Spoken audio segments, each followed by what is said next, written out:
Hi folks, Dr. Brad Semp here, aka the Busyness Doctor, and I'd like to welcome you to episode 15 of the Busyness TV show. This is the show dedicated to helping you to get out of busyness and get down to business. Now today's show is brought to us by Extreme Business Makeover. Tom Scott is an entrepreneur of entrepreneurs. He's an excellent, brilliant mind, and he's the mastermind behind Extreme Business Makeover. It's an event held in Orlando every April, something I spoke at several years ago. And it's an awesome group, an awesome community, and an opportunity for you to meet great speakers and other people all trying to grow their businesses together. So check them out right now at extremebusinessmakeover.com. Now in today's show, I'm going to cover a story about two mice. Then we're going to unveil to you the second part of the interview with Paul Lemberg, a business coach and strategist. And then we'll wrap up with a Factivity segment about mobile phones.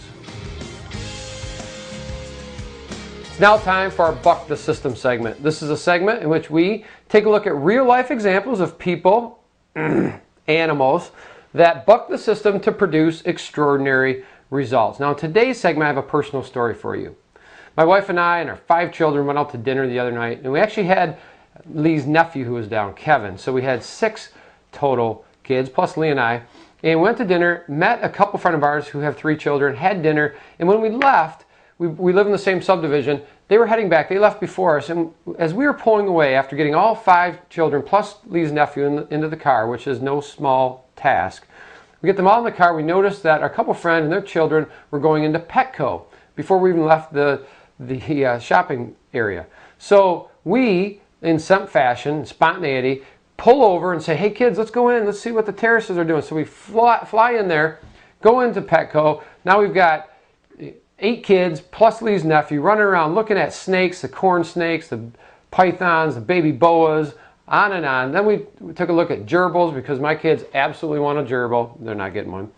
And then we ended up watching the mice. So take a look at this video here. Now I wish you could hear how much giggling and laughter there is going on with all the children that were watching this. However, take a look at the 2 mice on the wheel. Now notice that one mouse is taking the standard prototypical route, running on the inside of that wheel. The other mouse, however, is doing what I call bucking the system, taking a different path of action, and is running on the outside of that wheel. So just keep watching and tell me who wins in this scenario. Is it the person that takes the prototypical action route, or not the person, the mouse, or the mouse who bucks the system and takes the abnormal path? So what do you think? And how does this apply to your life and your business? It's now time for our I Hate Gurus segment. This is a segment in which I interview not gurus, but experts. And it's not that I have anything against gurus, I just don't like the word. So, in today's episode of I Hate Gurus, last week you got to watch part 1 of an interview with business growth strategist and expert Paul Lemberg, and today we're going to continue that interview for part 2. So I'm sure that you enjoyed last week. You're going to really love this week, so watch this. Let me follow up with my 2-part question again here, and that was, you were talking about being proactive in fixing systems as opposed to being reactive. And yes, as I mentioned, most folks, right, have many areas. In what area couldn't be improved? So once you lay that foundation of your systems, how do you teach your clients, how do you walk them through in prioritizing what systems to focus on first in those that are latter? So I have 3 words for you, which are low-hanging fruit. And it's always that. Yeah. So if we were to look at the ways people prioritize, you might prioritize because it brings you more revenue, the thing. You might prioritize because it reduces expenses. You might prioritize along the dimension of this is something that we do over and over again, so we should systemize it. Right. We should make it better. We might prioritize along the dimension of this thing requires an input that we only have one of, like one CEO, yep, or one Brad Semp, or whatever it is, and what we want is to be able to eliminate that need for expertise. Right. So each of those things, maybe this is something which just takes a ton of time. So if we could have it take less time, that would be good. Whatever the key constraints are on your organization right now, that's the area that you want to go after. So it's looking for what the constraints are and then looking for what's going to give you the greatest pop in that area. So I like low-hanging fruit. I like things which are easy, which yield great returns. Yeah. Not everything does that. That's right. So I'm going to examine all the areas. It's like, where is your business stuck? Well, we don't have enough leads. Oh, okay. So here's the 26 areas that contribute towards bringing in more leads. Which one's going to give us the greatest return? So to me, that process of prioritization, the challenge that people have with it is because they have conflicting priorities. So we'd like something which brings in more money, but we'd also like something which frees up the CEO's time. And those are not the same. That's right? Ideally, it would free up the CEO's time and bring in more money. Maybe, maybe not. Yeah. So we're going to have to weigh those two. And what I've created a little piece of software that we have. We call it the contribution matrix. Okay. And what it allows you to do is list all of the things which are criteria for prioritization and give each one a value. And then for all of the possible choices that we have, we rank each one along the various criteria. And then the thing just takes the weighted average and says, bam, that's where your greatest return is. So awesome. The problem that people have is they don't consciously recognize that they're dealing with multiple criteria. And so they can't say, well, which is more important? Should I get a new car or should we go to Hawaii? Yeah. Should we send the kids to private school or should we put money away for retirement? Right? Those are all conflicting things. It's like, well, which one is going to give the greatest amount of satisfaction, however you measure it, to your organization, whether it's your family or your Fortune 100. So it's the key, to boil this down, is to explicitly recognize the criteria and then be able to evaluate along each of those criteria and say, bam, we have a total score and this one wins. Right? So that's how I do it. I think you can do that on a casual level, but you still have to acknowledge, do I want more time or do I want more money? Do I want to be closer to God or do I want to beat my neighbor up? It's like, I mean, these are things people think about on a daily basis. And they're not all equal. As you said, they're weighted. People want one of those criteria more than others. So that's great. And the weightings change over time. That's right. That's right. Right? You may be trying to make more money, and if this is a little entrepreneurial business, and you're trying to make more money, and then you get to a certain point where you've crossed the threshold, and maybe it was $250,000, or maybe it was $1 million, or who knows what it was, but you cross the threshold, and the importance of that thing drops off. Now all of a sudden it's about more time. Now a little bit later in life, and it's about having a more spiritual connection.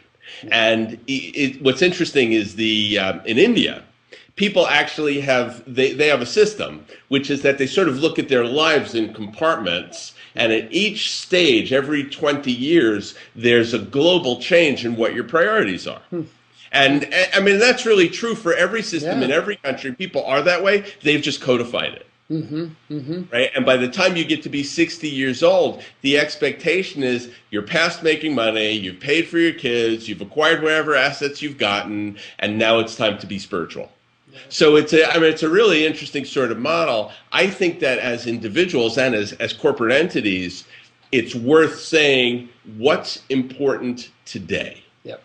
Not what was important last week, what's important today. The whole Be Unreasonable theme is to be willing to re-examine your current state of affairs in the current context. And because it's going to be different from what it was 4 weeks ago. That's right. Absolutely right. Well, hey, I got a couple more questions for you. And actually, our video was bonking out there a little bit, but that's okay. Because what I want to tell our viewers is listen to Paul's words. He's got some just absolute pearls of wisdom in here. And so we're back now with the video. But, hey, Paul, we talked a couple of weeks ago. And I want to shift gears and move from this business talk down to a personal system. Replace, it also applies to business as well. And the email side of things.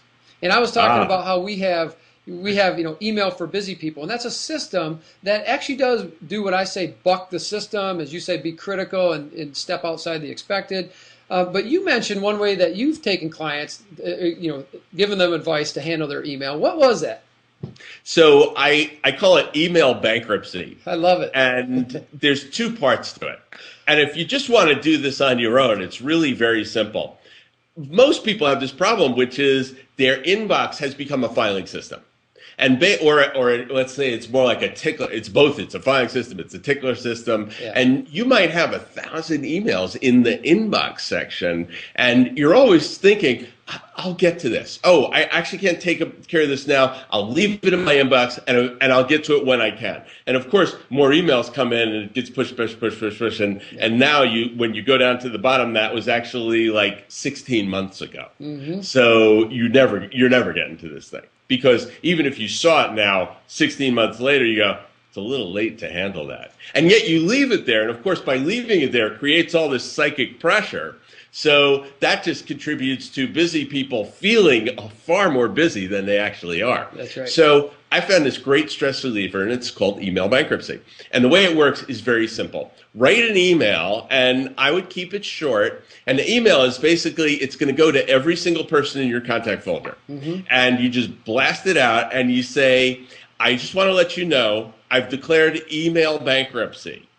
And I'm not going to respond to any of the emails that you've sent me up till now. However, if it's something that's really important, let me know about it, and I'll take care of it.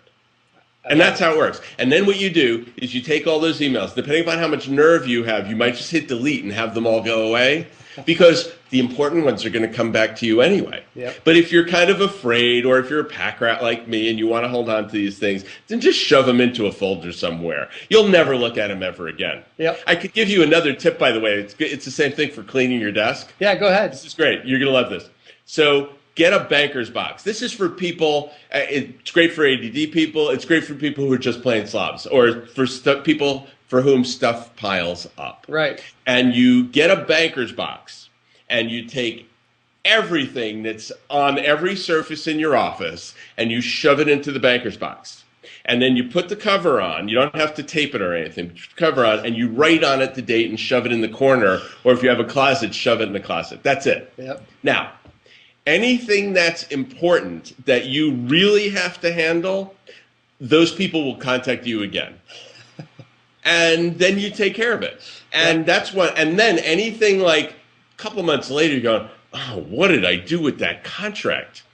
It's in the box. Yep. So just go to the box and you'll find it. Now, 6 months go by. If you haven't had to go into the box, you can do a couple of things. You can tape it shut and put it in the garage. Well, it's long-term storage, or you just throw it out. And so it works the same as email bankruptcy. It's office bankruptcy. I love it. You beat me to it. I was going to say, yeah, if you go 6 months, you don't need it anymore, and that's part of your system there. I love it. It works brilliantly. I've taught this to Fortune 500 CEOs, seriously. Yeah. And their lives have changed as a result. So the other part to email bankruptcy is a little bit more sophisticated, and if you have an assistant or contemplating getting one, this works really well. Mm-hmm. I had an email address that I was using for 15 years. And as you can imagine, it accumulated a lot of stuff coming into it that I didn't need anymore. Yeah. And, spam filters take care of a lot of it, but not all of it. And there are a lot of things that would be coming into my box that were really administrative things that I didn't handle anymore. Mm-hmm. So what I did was I just rerouted that email box to my assistant. Yep. And I created a new address. And I've had a lot of my clients do this, and it's always amazing because you can save an hour, maybe 2 a day. Could you imagine 2 extra hours a day times Paul, I gotta tell you, 30 times 12? Absolutely. I got to tell you, that's what I did a couple years ago, and the system we teach is very similar to that. And I went from 2 hours and 20, I did a time study, I went from 2 hours and 20 minutes a day down to about 15 to 20 minutes a day. It was the same thing, 2 hours a day. And I had the same experience. Amazing, amazing. So, well, let's wrap up here, but I got one more question for you.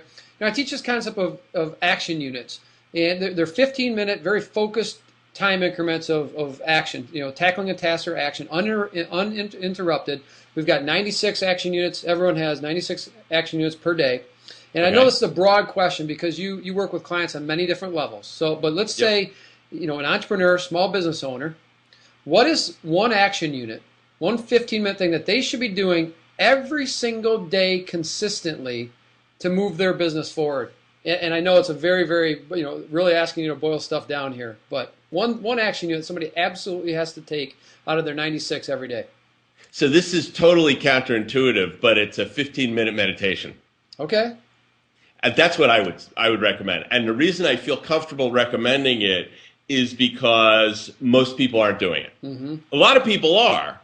By far, most are not. Yep. Most people don't have built into their day time to just slow down and turn their minds off. And the beauty of doing this, there's no expectation that anything's going to happen, by the way, when you do this. Mm-hmm. But the idea of having your brain switch gears, just empty out for 15 minutes, not trying to like generate the answer to a problem, nothing like that. Yep. Just slowing down the whole process allows your brain to regenerate and will produce tremendous dividends on whatever the next like 10 action units are. I recommend that as the action unit turbocharger.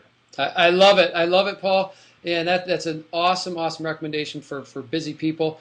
I'll tell you what, I absolutely love talking to you. Sorry about throwing you the question there, but you know, I could talk to you, Paul, for literally hours, and we'll have to get back together again. But I know already that this episode of the Busyness TV show is going to be the longest ever, but it's well worth it. So with that, hey, where can folks find out more about you and your business consulting services? So that's easy. Go to my website, paullemberg.com, and that's spelled as it sounds. It's PaulLemberg.com, and that's the best place to go. You can also sign up for a little series I just did. It's a 7-part video series called The 7 Master Keys to Rapid Business Growth. And you go to paullemberg.com/7keys. Awesome. I'll get that in the link at the bottom of the video for folks who are watching this. And I'm sure your 7 video series is going to have much higher quality than what we're going to end up with here, but that's okay. Again, your words are just filled with wisdom. So, Paul, thanks for being on the Business TV show and the I Hate Guru segment. You know, I usually start with that question. Let me end with it. You're not really a guru, are you? Absolutely not. Okay, good. Thanks, Paul. Take care and look forward to speaking with you soon. So long, Brad. Bye-bye. Right, bye-bye. Welcome back. I hope that you enjoyed part 2 of the interview with Paul Lemberg, and I'm sure you can tell Paul's mind it's brilliant, absolutely brilliant, and that's how he's able to help thousands of businesses to just radically change their revenue and profitability. So definitely check him out at paullemberg.com. And thanks, Paul, for your time and coming on the Busyness TV show. Now, I wanted to point out, moving forward, we're going to settle in at an I Hate Gurus interview with an expert every 2 weeks, actually 2 times a month, the first Thursday and the third Thursday. And you're going to love, I think, what we have in store for you with the way we're going to set up these segments and the release of a new program that I'm giving you just a sneak mention of right now called Unbusy Secrets. So you're going to want to come back and pay attention to that. But before I go and leave this segment, scroll down below and comment, because I'd love to hear your comments on what Paul had to say and how maybe something that, what was your takeaway? Something that hit you or something that you can now apply to your business. So go ahead and comment below and I'll get engaged with you. And if possible, if you have a question for Paul, ask it there and I'll get Paul to answer it as well. Now time for our Factivity segment. This is a segment in which I take a fact or statistic and break it down. So let's take a look at this particular fact. This is from Gartner, and it says by 2013, so 2 years away, mobile phones will surpass PCs, personal computers, as the most common web access device in the world. And they're estimating that 1.82 billion smartphones will be circulating the earth. More than PCs, just think about how fast the computer industry rose and how many PCs, and as the cost of PCs dropped, the technology rose, the cost dropped, the number of PCs exploded in the world. And now phones, because of the mobile internet browser capability on phones, they are going to replace in numbers the number of PCs by 2013. I just find that an interesting statistic, not surprising, but interesting because of this. At least with a PC, you could leave it at home. Or, the laptop, if you're carrying it with you, you still needed to find an internet connection somewhere. But with mobile phones and smartphones, we're connected all of the time. So from my perspective, it just furthers the need for technology detax, for time away, to shut down and just get away from all of the technology. And technology being one of our, call it a core net or a core cause of busyness, it's absolutely imperative that you find a way to break away and find some structure and freedom, some peace and some solace away from that technology. So we have some things over the next year that we're going to be doing and to help you on technology detox. But think about that. Think about that and figure out a way that you can detox yourself from technology and not get caught up in being connected to the internet 24/7.